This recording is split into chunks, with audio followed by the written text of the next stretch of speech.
कि साइंटिस्ट ने बे ऑफ बंगाल के ऊपर एक अनयूजुअल ओजोन की लेयर जो है डिटेक्ट करी है, जो नॉर्मल से काफ़ी ज़्यादा थिक है। इसके बारे में हम बात करते हैं, ओजोन लेयर क्या होती है और ये पूरा फेनोमेना आखिर किस वजह से हमें देखने को मिलता है। तो जो खबर है वो ये है कि ओजोन लेयर का असामान्य जमाव देखने को मिला है, और वो भी कहाँ मिला है हमें, नॉर्थ बे ऑफ बंगाल में, जो बंगाल की खाड़ी का जो उत्तर वाला इलाका है वहाँ पर। किस हाइट पर, 21 से 23 किलोमीटर की जो ऊंचाई पर है, हमें ओजोन का इन्हेंसमेंट देखने को मिला है। आइए इसके बारे में चर्चा करते हैं। ओके, ये आप एरिया देख सकते हैं यहाँ पर, ये जो है इंडिया का इस इंडिया का जो है ये बे ऑफ बंगाल वाला इलाका है। तो नॉर्थ वाला जो है ये पूरा बे ऑफ बंगाल है, ठीक है। अभी जो नॉर्थ वाला इलाका है यहाँ पर जो है आपको ओजोन की लेयर काफ़ी थिक जो है अनयूजुअल दिखाई दी है, जो नॉर्मली इतनी होती नहीं है पर ये दिखाई दी है।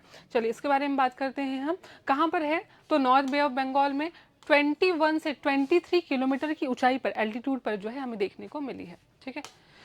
Excuse me.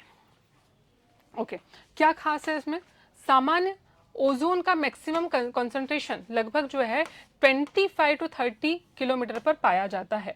लेकिन इस अध्ययन में जो है हमें इन्हेंसमेंट कहाँ पर दिखा है, 21 से 23 किलोमीटर पर जो है हमें इन्हेंसमेंट देखने को मिला है। अब ये बहुत ज़्यादा वेरिएशन नहीं है, वेरिएशन लेकिन किस चीज़ में है, वेरिएशन इस चीज़ में है कि ओजोन पार्शियल प्रेशर जो है सामान्य रीजनल प्रोफाइल से लगभग 50 जो है बार तक पाया जाता था, ठीक है, अधिक पाया जाता है, ठीक। यह इन्हेंसमेंट एक दिन से अधिक समय तक जो है बना रहा है। जो भी इतना इन्हेंसमेंट हुआ 50 बार का, तो जो है वो कितने दिन तक, एक से अधिक दिन तक बना रहा। लेकिन ये अनयूजुअल फिनोमेना है, ऐसा जनरली होता नहीं है, ठीक है। और इसे दिन और रात समय ऑब्जर्व जो है किया गया। चलो यहाँ देखते हैं, यह घटना ओजोन के फॉर्मेशन से अधिक उसके एटमॉस्फेरिक ट्रांसपोर्ट और सर्कुलेशन को समझने के लिए महत्वपूर्ण है। इस जो पूरे लाइन है हम इसको आपको फर्दर अभी समझाते हैं क्या है। तो सबसे पहले हम समझते हैं कि ओजोन क्या है। देखिए हम सभी जानते हैं ओजोन जो है, ठीक है, ऑक्सीजन के 3 मॉलिक्यूल से मिलकर बनती है ओजोन। अब ओजोन ऑक्सीजन का एक ट्राई एटॉमिक, मतलब कि 3 मॉलिक्यूल से बना है जिसमें ऑक्सीजन के एटम्स होते हैं। ओजोन पाई कहाँ जाती है, तो हमारे जो एटमॉस्फेयर में अलग अलग लेयर्स होती हैं। तो स्ट्रेटोस्फेयर में जो है मेनली एक तो ट्रोपोस्फेयर में पाई जाती है, लेकिन वो नेगेटिव में होती है। लेकिन यहाँ पर जो है स्ट्रेटोस्फेयर में ओजोन के कंसंट्रेशन की अधिकता होती है, और यही जो है ओजोन लेयर स्थित होती है। याद रखेंगे, स्ट्रेटोस्फेयर लगभग 15 टू 50 किलोमीटर तक जो है इसकी रेंज होती है, ठीक है। अब ओजोन जो है, इसकी मुख्य भूमिका क्या है, हम सभी जानते हैं, हम बचपन से पढ़ते आ रहे हैं कि जो ओजोन है हमें सूर्य की जो हानिकारक अल्ट्रावायलेट रेज होती हैं, पैराबैंगनी किरणें होती है, उससे हमें बचाता है, ठीक है। धरती पर आने से जो है वो रोकता है। मान लीजिए ऐसी लेयर्स हैं, ये ओजोन की लेयर है, तो अगर यहाँ से अल्ट्रावायलेट रेज आ रही हैं सन की, तो उसको क्या करता है, उसको वापस भेज देता है, ठीक है। तो ये आपको याद रखना है। और जो स्ट्रेटोस्फेरिक जो ओजोन है वो क्या काम करती है, वो पृथ्वी के लिए एक शील्ड का, प्रोटेक्टिव शील्ड का काम करती है। ये जो है ये शील्ड का काम करती है, क्योंकि ये आ रही है तो इसको जो है वापस भेज देती है। किसको भेज देती है, पैराबैंगनी जो अल्ट्रावायलेट रेज है उनको वापस भेज देती है, ठीक है। चलो अब सामान्य स्थिति क्या है, तो ओजोन का सामान्य वर्टिकल डिस्ट्रीब्यूशन की बात कर रहे हैं हम इस वर्टिकल डिस्ट्रीब्यूशन की बात करें तो ओजोन पूरे एटमॉस्फेयर में समान रूप से डिस्ट्रीब्यूटेड नहीं होती है। याद रखेंगे, पूरे एटमॉस्फेयर में समान रूप से डिस्ट्रीब्यूटेड नहीं होती है। लेकिन हम देखें यहाँ पर तो 30 किलोमीटर तक, 25-30 किलोमीटर तक सबसे ज़्यादा होती है। उसके बाद 20-23 किलोमीटर तक जो है अभी हमने देखा कि हमें वहाँ पर भी जो है इसकी सघनता देखने को मिली है, ठीक है।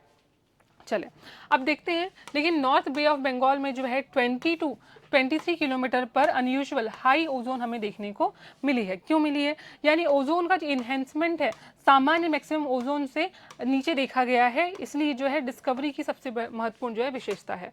अब यहाँ देखते हैं, प्रमुख तत्व तो हमने देख लिए हैं। Location north bay of Bengal है, एल्टीट्यूड 21 टू 23 किलोमीटर, ये आपके एग्जाम में पूछा जा सकता है। इन्हेंसमेंट लगभग 50 जो है इन बार, हायर जोन पार्शियल प्रेशर है, ड्यूरेशन एक दिन से ज़्यादा, ऑब्जर्वेशन हमने पूरे जो है दिन रात की इसकी ऑब्जर्वेशन करी है। याद रखेंगे ये जो ये है कोई परमानेंट नई ओजोन लेयर नहीं है, बस कुछ टाइम तक के लिए देखी गई थी। इसको याद रखना है, ठीक है। अब ये जो है हम सबसे पहले समझते हैं कि ये ओजोन लेयर आखिर वहाँ तक पहुँची कैसे, ठीक है।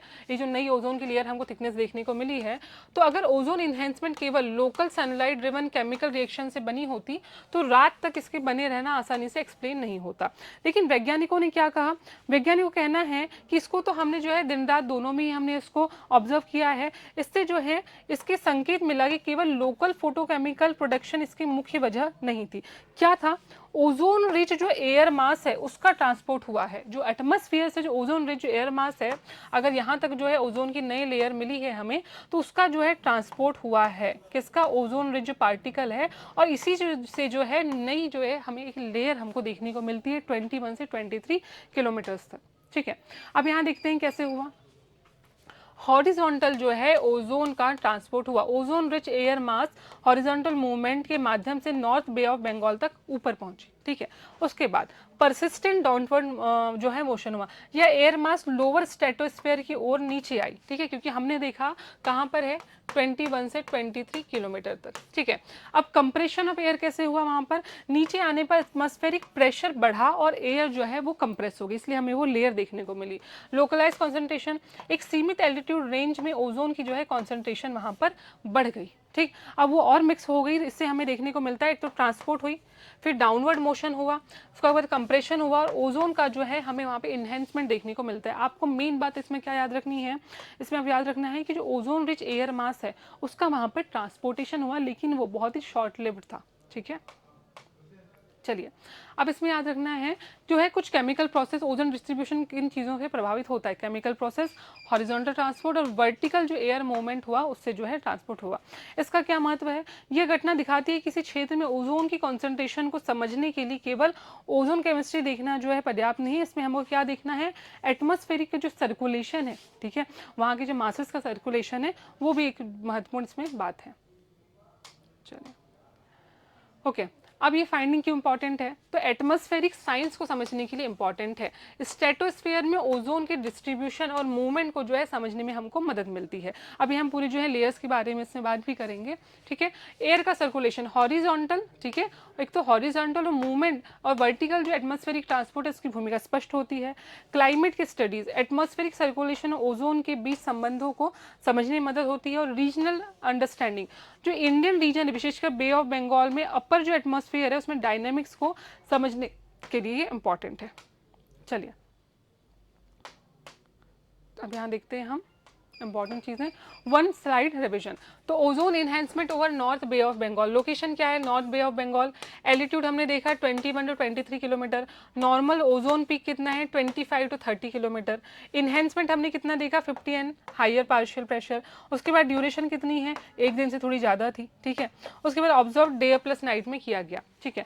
एक्सप्लेनेशन हम इसमें देखें तो ओजोन रिच एयर का ट्रांसपोर्ट हुआ, डाउनवर्ड मूवमेंट हुआ, कंप्रेस हुई, उसके बाद हमें दिखता है लोकलाइज एयर जो है इन्हेंसमेंट हमको देखने को मिलता है। याद क्या रखना है हमको, ओजोन डिस्ट्रीब्यूशन, उसकी केमिस्ट्री और उसके अलावा जो एटमॉस्फेयर का डायनामिक्स है, जैसे ट्रांसपोर्ट हुई वर्टिकल और हॉरिजॉन्टल, ये चीज़ हमें याद रखनी है, ठीक है। अब आपको जो है इसका आंसर देना है कि नॉर्थ बे ऑफ बंगाल में ऑब्जर्व्ड ओजोन एनहेंसमेंट के संदर्भ में कौन सा एक्सप्लेनेशन सबसे उपयुक्त है।